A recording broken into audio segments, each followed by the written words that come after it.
Hallelujah. तारीफ पिता परमेश्वर, आपका धन्यवाद करते हैं पिता परमेश्वर आज के दिन के लिए। पिता परमेश्वर जो पवित्र बाइबल में से हम वचन पढ़ने जा रहे हैं पिता परमेश्वर, जो जन भी इस वचन को सुने पिता परमेश्वर, जिस घर में भी ये वचन पहुँचे पिता परमेश्वर उस घर में पवित्र आत्मा का वास हो पिता परमेश्वर। उनकी सारी मुश्किलें परेशानियों को दूर कर दो पिता परमेश्वर, उनको पवित्र आत्मा दो पिता परमेश्वर। उनके मनो हृदयों को पाक और शुद्ध कर दो पिता परमेश्वर। हालेलुया। तारीफ पिता परमेश्वर उनके जीवन को बदल दो पिता परमेश्वर। ये वचन उनके जीवन में 100 गुना फल लेके आए और वचन को समझे और वचन के ऊपर चलने में उनकी मदद और सहायता करो।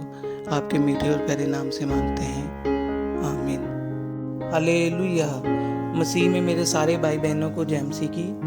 आज हम पवित्र बाइबल में से पढ़ने जा रहे हैं मत्ती की इंजील, उसका पहला बाब उसका दूसरा बाब 1 आयत से लेके 23 आयत तक।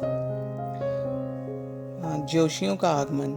हेरोदेस के राजा के दिनों में जब यहूदिया के बैतलहम में यीशु का जन्म हुआ तो पूर्व से कई जोशी यरूशलेम में आकर पूछने लगे, यहूदियों का राजा जिसका जन्म हुआ है कहाँ है? क्योंकि हमने पूरब में उसका तारा देखा और उसको प्रणाम करने आए हैं। ये सुनकर हेरोदेस राजा और उसके साथ सारा यरूशलेम घबरा गया। तब उसने लोगों के सब याजकों और शास्त्रियों को इकट्ठा करके उनसे पूछा, मसीह का जन्म कहाँ होना चाहिए?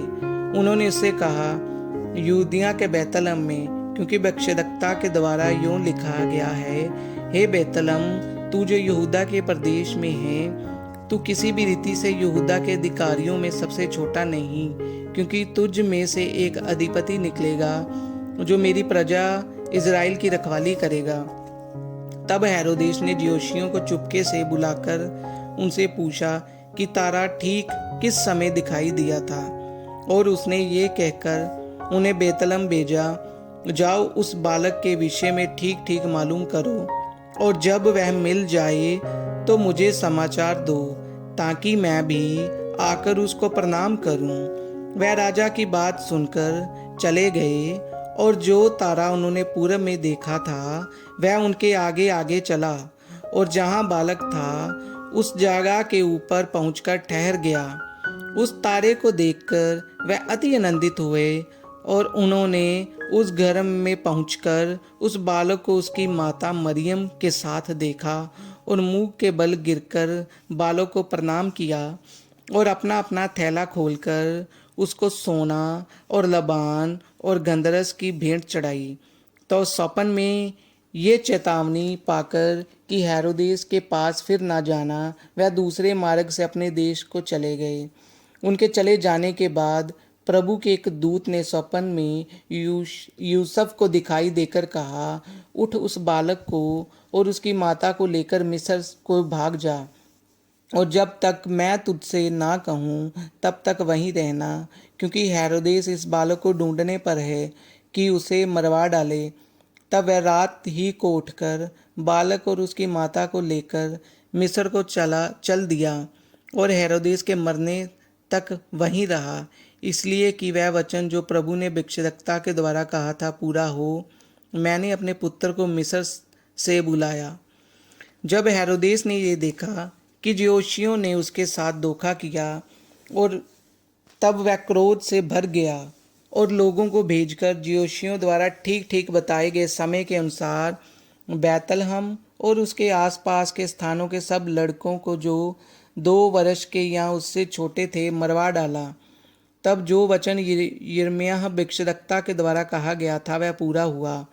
रामाह में एक करुण नाद सुनाई दिया, रोना और बड़ा विलाप। राहेल अपने बालकों के लिए रो रही थी और शांत होना ना चाहती थी, क्योंकि वह अब नहीं रहे।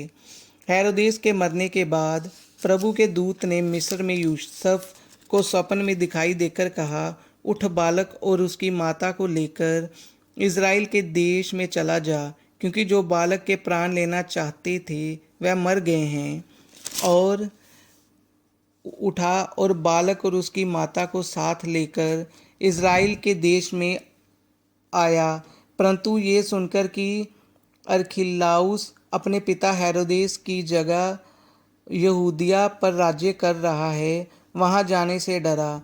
फिर स्वप्न में परमेश्वर की चेतावनी पाकर गलील प्रदेश में चला गया और नासरत नामक नगर में जा बसा, ताकि वह वचन पूरा हो जो भिक्षुकों के द्वारा कहा गया था, वह नासरी कहलाएगा। आमीन।